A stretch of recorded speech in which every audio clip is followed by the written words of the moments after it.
रात के अंधेरों में और दिन के उजालों में क्या कभी हमने इस बारे में सोचा कि दुनिया में हम क्यों हैं? हमारी उत्पत्ति किस लिए हुई है?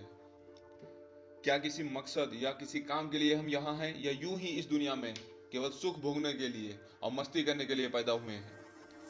क्या कभी हमने इस बारे में सोचा भी है? शायद नहीं, या बहुत ही कम। और हम ये बेशकीमती जिंदगी यूं ही बिना मकसद के गुजारे चले जा रहे हैं, बिना उस सच्चाई को जाने जिसकी वजह से ईश्वर ने हमें वजूद बख्शा, हमारी उत्पत्ति की।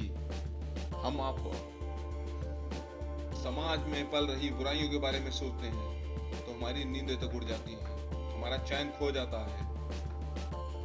ये बुराइयां आई कहां से? ये किस कारण से है? ये धोखेबाजी, ये मक्कारी, ये पाप, क्या हम इंसानों ने इसे ही अपना मकसद बना लिया है, या विलासिता में इस तरह खो गए हैं कि इसे ही जिंदगी और अपनी उत्पत्ति का कारण मानते हैं? सच जानिए, हम सिर्फ और सिर्फ इंसानियत को बढ़ाने के लिए भेजे गए हैं। सिर्फ एक मकसद, दुनिया का हर इंसान जान जाए वो जिसके लिए वो पैदा हुआ है, और अगर नहीं पूरी तरह से कुछ हद तक ही जान ले तो दुनिया का रंग ही बदल जाए। इतना सुकून हो कि स्वर्ग के लिए आपको मरने का इंतजार न करना पड़े, धरती पर ही स्वर्ग हो जाए। पाप वही है जहाँ लालच है, अधर्म वही है जहाँ विलासिता है।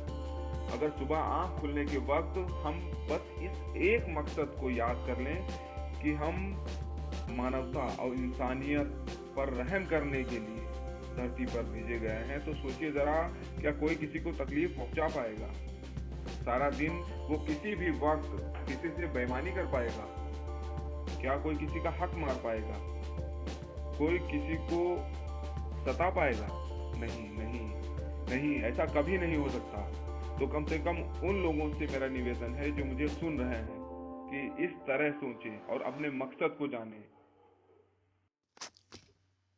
हम एक पेड़ भी लगाते हैं तो उससे उम्मीद करते हैं कि वो फल देगा, नहीं तो कम से कम छाया तो देगा ही। अगर हम अपने बच्चों को पालते हैं, पोसते हैं, उन पे मेहनत करते हैं तो सोचते हैं कि ये बड़ा होके कल को हमको आराम देगा, हमारा नाम रोशन करेगा। तो अपने बारे में हम ये कैसे सोच सकते हैं कि बिना किसी मकसद के हम पैदा हो गए? हमारी दुनिया में आने का कोई मकसद ही नहीं है। नहीं, हर एक चीज का मकसद है इस दुनिया में, जो भी चीजें हैं। और इंसान जो कि सबसे बेहतरीन क्रिएशन है, सबसे अच्छी क्रिएशन मानी जाती है, और जो कि है, तो वो बिना मकसद के नहीं हो सकती। आइए दोस्तों, शुरुआत करते हैं एक नए समाज की, नींव रखते हैं एक बेहतर कल की, जहां इंसानियत है, जहां रहम है, जहां पे सहयोग है, जहां पे मदद है, जहां पे वो मकसद है जिसके लिए हम हैं।